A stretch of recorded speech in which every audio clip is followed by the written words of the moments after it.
Assalamualaikum teman-teman, selamat berjumpa lagi dengan saya Abdul Roman dan masih tetap di channel Abdul Roman ya. Dan masih tetap juga mengupas tentang seputaran gangguan asam lambung dan anestesi psikosomatis. Nah, di season kali ini saya akan share video tentang asam lambung.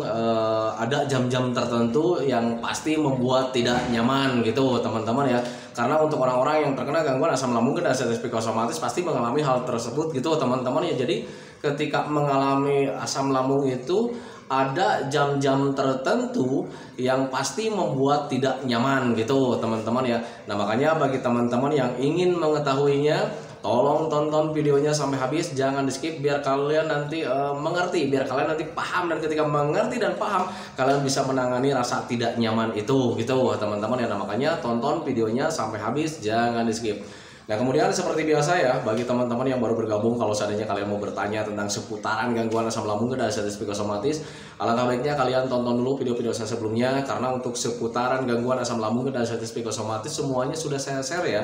Dari mulai cerita saya yang terkena gangguan asam lambung dan anestesi psikosomatis, kemudian merasakan 1001 macam sensasi yang sangat tidak nyaman, itu sudah di-share teman-teman ya. Dan kemudian bagaimana cara menangani setiap sensasi yang hadir, itu juga sudah di-share. Nah, makanya biar lebih jelas, biar lebih detail, alangkah baiknya kalian tonton dulu video-video saya sebelumnya. Nah, itu teman-teman ya. Dan kemudian bagi teman-teman yang baru bergabung juga, seperti biasa, kalau seandainya kalian belum subscribe channelnya, mohon videonya itu di-subscribe dulu, karena untuk subscribe itu tidak memerlukan biaya, tidak memerlukan pendaftaran. Jadi subscribe itu adalah hal yang sangat mudah sekali bagi teman-teman lakukan ya.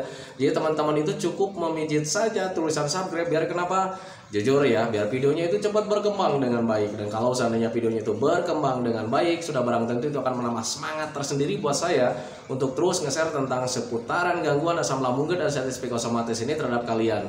Kemudian yang lebih penting dan yang lebih utamanya, tekan juga tombol lonceng sama tombol like-nya ya, biar kalian itu dapat notifikasi atau pemberitahuan video saya yang terbaru. Karena saya itu akan terus nge-share tentang seputaran gangguan asam lambung dan anestesi psikosomatis ini terhadap kalian, dengan tujuan semoga saja videonya itu menjadi wasilah atau jalan keluar bagi kalian yang sedang mengalami gangguan asam lambung dan anestesi psikosomatis hingga membaik ya, apalagi sampai sembuh total. Amin ya robbal alamin. Ya, minimal hanya memberikan motivasi saja, atau lebih minimalnya lagi hanya sekedar menemani kalian yang sekarang sedang merasakan tidak nyamannya dari gangguan asam lambung dan anestesi psikosomatis. Nah, itu teman-teman ya.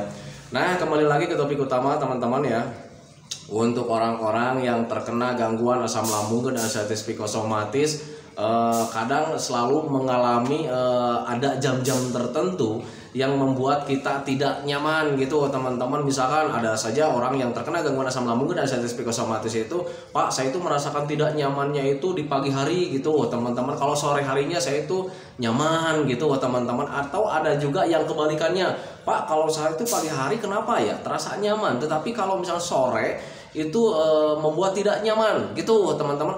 Ataupun ada juga, ada kalanya gitu teman-teman ya, wah saya itu pagi hari nyaman, sore hari nyaman, tapi ketika menghadapi malam hari rasa tidak nyaman itu hadir. Nah, itu teman-teman ya. Nah, ada kalanya orang-orang yang terkena gangguan asam lambung dan anestesi psikosomatis itu mengalami hal tersebut gitu teman-teman ya. Nah, kadang ketika belum mengetahui, belum memahami, kadang ya membuat kita bingung teman-teman ya. Tadi kenapa ya? Tadi itu nyaman, tapi sekarang itu kita nggak nyaman.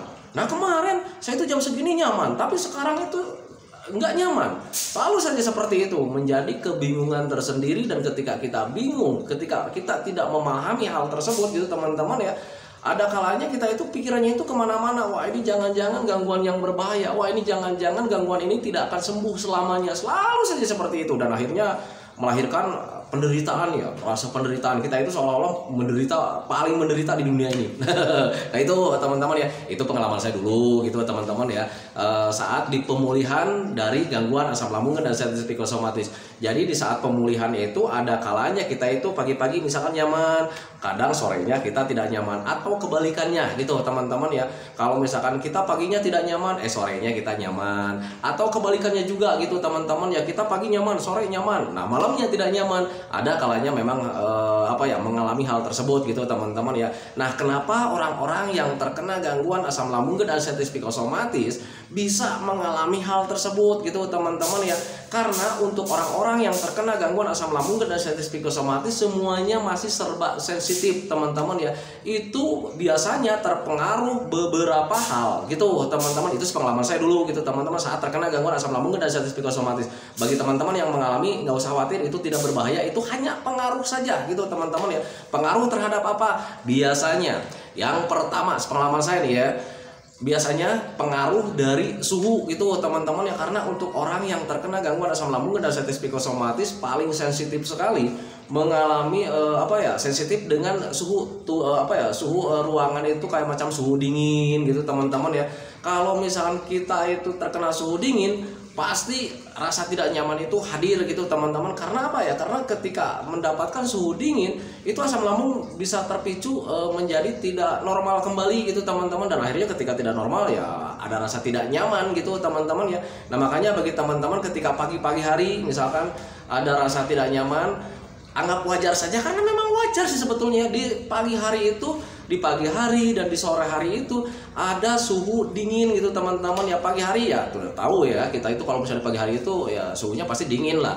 Kemudian di malam hari suhunya pasti dingin gitu teman-teman ya, karena menjelang malam. Nah itu teman-teman, jadi berpikir positifnya ke sana gitu teman-teman ya. Jadi ketika ada suhu dingin, ada rasa tidak nyaman ya wajar gitu teman-teman ya. Nah makanya harus bisa memahami ke sana gitu teman-teman ya. Nah kemudian untuk rasa tidak nyaman itu hadir bukan di suhu dingin saja teman-teman ya. Pengalaman saya dulu memang seperti itu ya. Kadang kita menghadapi suhu terlalu panas juga itu bisa membuat tidak nyaman gitu teman-teman ya. Contoh kecil lah, kalau misalkan orang yang terkena gangguan asam lambung dan sensitif psikosomatis paling butuh sekali berjemur di pagi hari. Nah ketika kita lewat kepanasannya gitu teman-teman ya, ketika sudah masuk ada rasa tidak nyaman teman-teman ya. Itu pengalaman saya. Ternyata ketika saya perhatikan dulu pengalaman saya ketika berjemur terlalu berlebihan juga gitu teman-teman ya, ada rasa tidak nyaman gitu teman-teman ya. Nah makanya untuk orang-orang yang terkena gangguan asam lambung dan sensitif psikosomatis paling sensitif sekali kalau dengan yang namanya berlebihan teman-teman ya. Kita mendapatkan suhu dingin berlebihan gitu teman-teman ya, pasti tidak nyaman. Kita mendapatkan panas yang berlebih itu juga membuat tidak nyaman. Tetapi kalau misalnya ada yang bertanya juga, Pak, saya itu kalau suhu dingin itu dulu kan biasa-biasa saja gitu ya. Pagi kita biasa-biasa saja, sorenya kita biasa-biasa saja, malamnya kita biasa-biasa saja. Nah tetapi saat terkena gangguan asam lambung dan sensitif psikosomatis, kenapa mendapatkan suhu dingin di pagi hari, mendapatkan suhu di sore hari, mendapatkan suhu dingin di malam hari, itu kita membuat tidak nyaman kembali lagi teman-teman ya, karena kitanya sedang benar-benar sensitif. Nah itu teman-teman, jadi jangan terlalu dikhawatirkan gitu teman-teman, itu tidak berbahaya, hanya belum terbiasa kembali gitu teman-teman ya. Ingat, untuk gangguan asam lambung dan sensitif psikosomatis semuanya butuh pembiasaan kembali gitu teman-teman ya. Dan untuk pengaruh rasa tidak nyaman karena memang ada pengaruh suhu gitu teman-teman, itu nanti membaik dengan sendirinya teman-teman ya, tanpa kita minta, tanpa kita rencanakan. Itu nanti membaik dengan sendirinya tanpa disadari. Nanti ada suhu dingin, ada suhu panas, kita menjadi nyaman kembali. Nah itu teman-teman, yang harus kalian lakukan adalah tetap menjalankan metodenya biar kalian itu cepat membaik. Untuk suhu jangan diperhatikan, nanti juga kalian akan terbiasa dengan sendirinya. Nah itu teman-teman ya, itu yang pertama, akibat karena suhu ya, mempunyai rasa tidak nyaman itu. Kemudian rasa tidak nyaman itu bisa juga terpengaruh dari apa ya, pengalaman saya itu dari suasana teman-teman ya. Jadi kadang suasana yang berisik, kemudian berisik itu ya tidak nyaman teman-teman ya. Jadi bawaannya itu, emosinya itu tinggi ya, ada rasa tidak nyaman gitu teman-teman. Jadi orang yang terkena gangguan asam lambung dan sensitif psikosomatis, bawaannya, termasuk saya dulu gitu teman-teman, bawaannya itu pengennya itu di tempat yang tenang gitu teman-teman ya. Dulu saat terkena gangguan asam lambung dan sensitif psikosomatis, saat di pemulihan gitu teman-teman ya, ketika anak saya bercanda, dua-duanya bercanda misalkan gitu teman-teman ya, datang temennya berisik, aduh itu emosinya semakin tinggi itu teman-teman ya, seolah-olah kita itu tidak dihargai gitu teman-teman. Saya ini lagi sakit gitu teman-teman ya, ini kok berisik amat gitu ya, akhirnya ya marah-marah gitu teman-teman. Jadi pengaruh suasana juga bisa teman-teman ya. Jadi ketika mendapatkan suasana yang berisi kemudian ramai gitu teman-teman ya, itu membuat tidak nyaman teman-teman ya. Karena untuk orang-orang yang terkena gangguan asam lambung dan sensitif psikosomatis, ciri khasnya sudah menjadi ciri khas ya, itu pengennya itu di tempat yang tenang gitu teman-teman ya. Itu sepengalaman saya dulu gitu teman-teman. Nah, makanya ketika kalian mendapatkan rasa tidak nyaman, kalau seandainya bukan dari suhu gitu teman-teman, dari ketika ada berisik kemudian ada keramaian gitu teman-teman ya, wajar menurut saya gitu teman-teman, nanti juga akan membaik dengan sendirinya gitu teman-teman. Kembali lagi catatan, tetap fokus di 3P-nya biar kalian itu cepat membaik. Nah itu teman-teman ya. Nah kemudian pengaruh lainnya itu yang bisa membuat kita tidak nyaman itu selain dari suhu, kemudian selain dari suasana lingkungan teman-teman ya, bisa juga dari apa ya, dari beban pikiran teman-teman ya. Karena ketika ada beban pikiran itu pasti ada rasa tidak nyaman. Contoh kecil lah, kalau misalnya kita masuk kerja nih ya, kita kan sebetulnya dulu itu biasa-biasa saja masuk kerja, tetapi saat terkena gangguan asam lambung dan sensitif psikosomatis, paling malas sekali untuk bekerja teman-teman ya. Jujur sepengalaman saya memang seperti itu teman-teman. Jadi ketika masuk pekerjaan itu ada beban pikiran di situ teman-teman ya. Apalagi kalau misalnya mendapatkan perintah. Nah itu teman-teman, misalkan perintah-perintah sepele gitu teman-teman ya. Bukan di pekerjaan saja, di rumah juga gitu teman-teman ya. Ketika misalkan istri bilang ya, daripada duduk diam begini gak ada manfaatnya, mending nyapu deh sambil olahraga gitu teman-teman ya. Nyapu halaman itu kan kegiatan biasa ya, kegiatan sehari-hari kita gitu teman-teman ya. Kemudian kegiatan sepele yang tidak mengeluarkan tenaga teman-teman, tetapi ketika saat terkena gangguan asam lambung dan sensitif psikosomatis, ketika ada perintah seperti itu kita itu paling tidak mau teman-teman, walaupun perintahnya sepele. Nah itu teman-teman, kenapa bisa seperti itu? Karena ada beban pikiran di situ teman-teman ya. Nah itu makanya harus lebih dihindari ketika ada beban pikiran teman-teman, makanya harus bisa memahami ke sana. Jadi untuk orang-orang yang terkena gangguan asam lambung dan sensitif psikosomatis, paling tidak mau sekali ada beban pikiran gitu teman-teman, entah itu di pekerjaan, entah itu perintah-perintah di rumah teman-teman. Jadi orang yang terkena gangguan asam lambung dan sensitif psikosomatis inginnya itu hanya apa ya, berjalan apa adanya gitu teman-teman, sesuai dengan kemampuan kita, sesuai dengan kemauan kita teman-teman ya.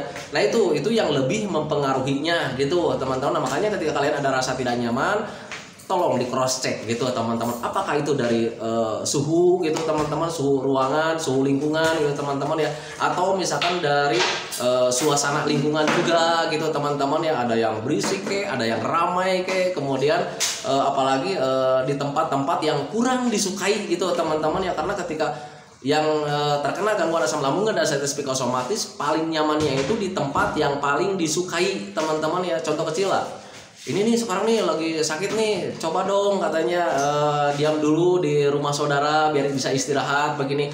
Ketika datang ke rumah saudara, suasananya sebetulnya nyaman gitu teman-teman ya, buat orang sehat gitu teman-teman ya. Tetapi karena memang tempat itu kurang disukai gitu teman-teman ya, kita itu nggak kerasan teman-teman ya, pengennya itu cepat pulang karena di rumah itu paling nyaman.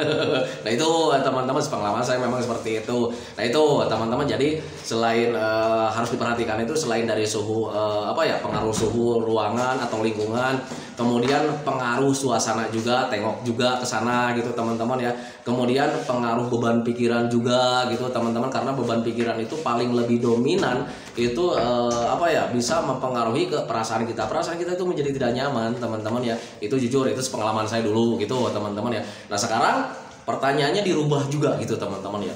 Nah Pak, sekarang kan nggak mungkin lah kita menghindari hal seperti itu ya, kayak macam suhu dingin seperti itu kan kita itu nggak mungkin terhindar ya. Karena kan yang namanya pagi kita hadapi setiap hari, yang namanya sore hari kita hadapin setiap hari, yang namanya malam hari kita hadapin setiap hari gitu teman-teman ya. Kemudian suhu panas juga memang seperti itu. Kemudian pengaruh suasana nggak mungkin saya tinggali Pak, karena kan memang disitulah memang rumah saya kan gitu ya. Kemudian ada kejadian ramai juga nggak mungkin saya hindari, karena memang itulah lingkungan rumah saya kan selalu seperti itu ya. Kemudian beban pikiran juga nggak bisa dihindari Pak, karena ya itulah pekerjaan saya kan gitu ya. Nah untuk orang-orang yang terkena gangguan asam lambung dan sensitif psikosomatis, ketika ingin menghindari hal-hal seperti itu teman-teman, karena memang dengan karena memang kita tidak mungkin menghindarinya teman-teman ya. Yang harus kalian lakukan itu adalah apa? Belajar masa bodoh teman-teman ya. Itu pengalaman saya dulu gitu teman-teman ya. Ya belajar masa bodoh karena apa? Untuk menghindari pagi nggak bisa, nggak boleh apa-apain juga untuk menghindari pagi itu nggak bisa.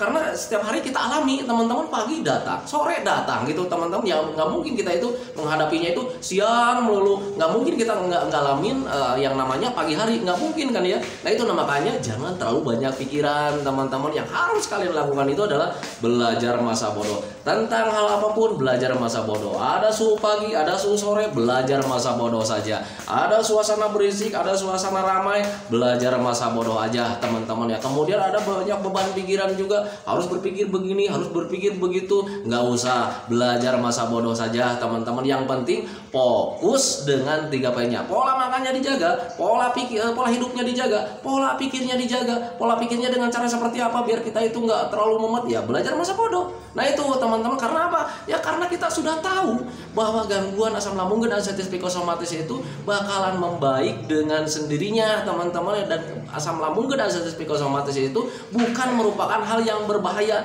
Nah itu teman-teman ya. Nah tetapi Pak, saya itu tidak ingin merasakan rasa tidak nyaman itu semakin lama, katanya seperti itu ya. Kayak macam pagi hari ada rasa tidak nyaman, saya itu tidak mau mengalami hal seperti itu teman-teman ya. Konsisten saja dan biasakan saja teman-teman, kalian nggak usah khawatir. Nanti juga kalau seandainya kita terbiasa dengan suhu-suhu seperti itu, kita terbiasa dengan suasana-suasana seperti itu, kita terbiasa dengan pekerjaan-pekerjaan, dengan beban-beban pikiran, nanti kalian juga akan terbiasa dengan sendirinya. Dan rasa tidak nyaman itu hilang dengan sendirinya teman-teman. Gak usah terlalu diperhatikan teman-teman ya. Nah itu, karena kalau seandainya terus diperhatikan, gimana nih caranya nih? Kalau seandainya pagi hari itu ada suhu dingin, gimana cara menghindarinya? Harus pakai jaket. Pakai jaketnya kelamaan, ketika jalan-jalan siang orang lihat, nih orang nih tengah hari pakai jaket. Kita itu terasa aneh nantinya memang seperti itu. Nah itu teman-teman, makanya ketika di pagi hari itu kalian itu harus bisa membiasakan diri teman-teman ya. Gimana caranya nih supaya terhindar dari suhu dingin ketika pagi hari? Jalan-jalan saja, ada suhu dingin, belajar masa bodoh saja, nanti juga kalian terbiasa teman-teman ya. Pagi ini walaupun suhu dingin, waktunya olahraga saja gitu teman-teman. Jangan terlalu dikhawatirkan tentang suhu dingin teman-teman ya. Tapi Pak, suhu dingin itu membuat asam lambung tidak normal, tapi nggak bahaya teman-teman. Yang harus kalian lakukan itu justru yang harus diperhatikan itu gimana caranya supaya kita itu terbiasa kembali dengan suhu dingin teman-teman ya. Nah itu, makanya harus bisa dipahaminya ke sana gitu teman-teman ya. Untuk gangguan asam lambung dan anxiety psikosomatis jangan terlalu dipikirkan dengan besar teman-teman ya. Tanpa diapa-apain juga kalian itu bakalan membaik, bakalan sembuh total teman-teman ya. Tanpa obat kalian bakalan sembuh teman-teman ya. Tanpa herbal kalian bakalan sembuh. Yang harus kalian lakukan itu adalah membiasakan diri dengan apa yang sudah selalu dikerjakan teman-teman ya. Saya biasa jalan-jalan pagi-pagi, ya lakukan dari mulai sekarang. Saya biasa jalan-jalan sore-sore hari, ya lakukan dari mulai sekarang teman-teman. Kalau misalnya tidak dilakukan dari mulai sekarang, mau kapan terbiasanya teman-teman ya. Karena untuk seluruh gangguan asam lambung dan anxiety psikosomatis, seluruh sensasinya kita itu hanya butuh pembiasaan teman-teman ya. Pak, saya itu sekarang nggak bisa makan sambal. Apakah memang harus juga karena memang butuh pembiasaan?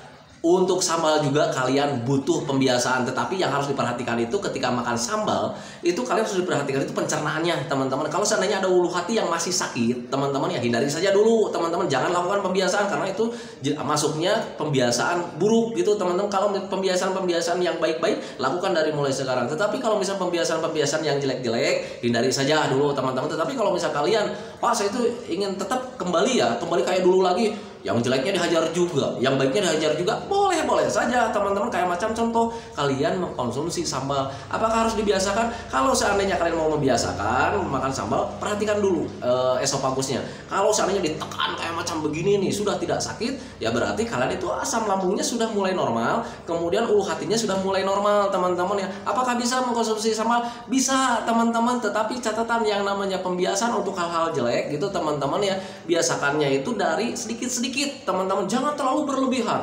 mentang-mentang ada apa ya, ada statement bahwa apapun harus mulai dibiasakan, sambalnya dihajar lagi dengan berlebihan. Tidak seperti itu teman-teman, karena itu nanti akan mengganggu medis kalian teman-teman ya. Hanya pembiasaan saja. Dulu saya saat terkena gangguan asam lambung dan diabetes psikosomatis, membiasakan makan sambal itu cuman yang di pertama colek pakai telunjuk, akhirnya dimasukin ke lidah, cuman diicip-icip saja di lidah, asal yang penting panas aja di lidah, udah beres gitu teman-teman ya. Itu pengalaman dulu saya gitu teman-teman ya. Kalau seandainya orang yang bilang gitu, keluarga orang lain bilang, wah lebay lo, nggak apa-apa teman-teman, mereka itu nggak tahu apa yang kita rasakan teman-teman, apa yang mereka yang kita alami itu mereka itu nggak tahu teman-teman ya. Jadi ketika dianggap lebay, dianggap apapun sama orang lain, itu belajar masa bodoh saja.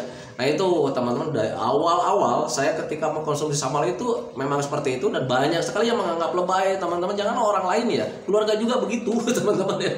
Kita icip-icip di lidah asal terasa panas, udah aja gitu teman-teman. Karena keseringan, sering mengicip-icip di lidah, nanti ada rasa cuek, ternyata nggak apa-apa ya, gitu kan gitu ya. Nah akhirnya sudah mulai bisa ditelan walaupun cuma sedikit gitu teman-teman, cuma sedikit. Nah akhirnya karena keseringan, jadi ada rasa niatan ya, ada rasa semangat. Wah ini sambal enak nih, pengen saya dimakan sambal ya. Akhirnya bikin sendiri, karena ketika bikinan orang lain itu kan kita nggak percaya ya, nanti terlalu pedas, nanti berlebihan, kan seperti itu ya. Nah waktu itu saya mencobanya itu pedasnya itu cuman 1 biji, kemudian tomatnya banyak, bumbunya banyak gitu teman-teman. Jadi pedasnya itu ya cuman saya yang merasakan saja, orang lain itu nggak merasakan teman-teman ya. Wah ini sambal nggak enak, ini nggak pedas bagi orang lain. Bagi saya karena memang sudah lama nggak mengkonsumsi sambal teman-teman, jadi ketika cabenya cuma 1 saja itu pedasnya sudah minta ampun dulu ya. Nah itu teman-teman, itu bentuk pembiasaan saya dulu gitu teman-teman ya. Ketika sudah mulai nih cabenya cuma 1 gitu, itu berbulan-bulan ya, berbulan-bulan mengkonsumsi cabai 1 gitu, pakai sambal campurannya banyak, jadi nggak terlalu pedas. Akhirnya kesininya itu rindu karena memang pengen jajan yang lain gitu teman-teman, yang pedas-pedas gitu teman-teman ya. Akhirnya nambah cabenya jadi 2 gitu teman-teman. Kemudian keseringan sudah mulai kuat lagi, ada rasa cuek yang semakin besar di situ teman-teman ya. Akhirnya level pedasnya itu nambah lagi, dan seterusnya seperti itu. Nah itu teman-teman ya, akhirnya normal kembali teman-teman ya. Nah tetapi kenormalan saya makan sambal itu berbeda dengan normalnya yang dulu gitu teman-teman ya. Kalau dulu bisa setiap hari, bisa setiap makan saya makan sambal, tetapi saat terkena gangguan asam lambung dan diabetes psikosomatis, makan normal sambal saya itu nggak kayak dulu. Jadi hari ini mengkonsumsi sambal, besoknya tidak. Nah selalu saja seperti itu teman-teman ya. Kalau misalnya dikatakan lebay lu, memang lebay teman-teman, tetapi saya tidak mau terkena gangguan asam lambung dan diabetes psikosomatis untuk ketiga kalinya teman-teman ya. Cukup 2 kali buat saya gitu teman-teman ya. Jadi sekarang itu lebih mengandalkan, lebih mementingkan kesehatan ketimbang hobi teman-teman ya. Nah itu untuk orang-orang yang terkena gangguan asam lambung dan diabetes psikosomatis seharusnya memang seperti itu teman-teman ya. Mulai dari sekarang jangan mengandalkan hobi, andalkanlah kepentingan untuk kesehatan. Nah itu teman-teman ya, itu menjadi sifat saya sekarang gitu teman-teman. Makanya sekarang itu saya menjadi protektif sendiri gitu teman-teman terhadap diri sendiri. Gimana caranya supaya kesehatan tetap terjaga, tetapi hobi juga bisa terlampaui gitu teman-teman. Saya hobi sambal, tetapi bisa terlampaui gitu teman-teman. Tetapi kesehatan juga bisa dijaga. Caranya seperti apa? Menjaga jarak. Selalu saja seperti itu ya. Hari ini konsumsi sambal, besoknya tidak. Besoknya konsumsi sambal lagi, besoknya tidak lagi. Gitu aja teman-teman ya untuk saya pribadi. Nah itu teman-teman ya. Nah itu teman-teman ya. Untuk videonya tentang asam lambung, ada jam-jam tertentu yang pasti membuat merasa tidak nyaman gitu teman-teman ya. Itu memang pengaruh dari suhu gitu teman-teman, bisa ke sana. Yang kesatunya, keduanya bisa karena pengaruh suasana gitu teman-teman ya. Dan kemudian yang ketiganya bisa karena pengaruh beban pikiran gitu teman-teman. Jadi ketika ada beban pikiran pasti ada rasa tidak nyaman lah. Nah itu teman-teman, makanya harus bisa memahami ke sana. Jadi bagi teman-teman yang ingin menangani hal tersebut gitu teman-teman ya, ketika kalian memahami ya belajar masa bodoh saja. Yang penting kalian fokus sama 3P-nya, pola makannya dijaga, pola hidupnya dijaga, pola pikirnya dijaga. Kemudian titip minumnya minimal 8 gelas dalam sehari. Apapun yang terjadi, minum jangan ditinggalkan teman-teman ya. Harus minimal 8 gelas dalam sehari, dan itu air hangat bukan air dingin. Nah itu teman-teman ya. Nah kemudian seperti biasa teman-teman ya, sebelum saya akhiri videonya, saya selalu mendoakan sama teman-teman itu semoga saja teman-teman itu cepat sehat lagi, cepat sembuh lagi, cepat kembali lagi keadaan kalian yang dulu, baik semangatnya, moodnya, tertawanya, bahagianya, pokoknya kehidupan kalian yang berwarna yang dulu itu semoga saja cepat kembali lagi, karena memang saya yakin 100% bahwa keadaan kalian yang dulu itu sangat dirindukan sekali. Nah itu teman-teman ya. Kemudian doakan saya juga teman-teman ya, agar saya itu tetap sehat, tetap kuat, tetap ceria, agar masih bisa tetap menemani kalian. Nah itu teman-teman ya. Saya hentikan videonya teman-teman ya. Assalamualaikum warahmatullahi wabarakatuh.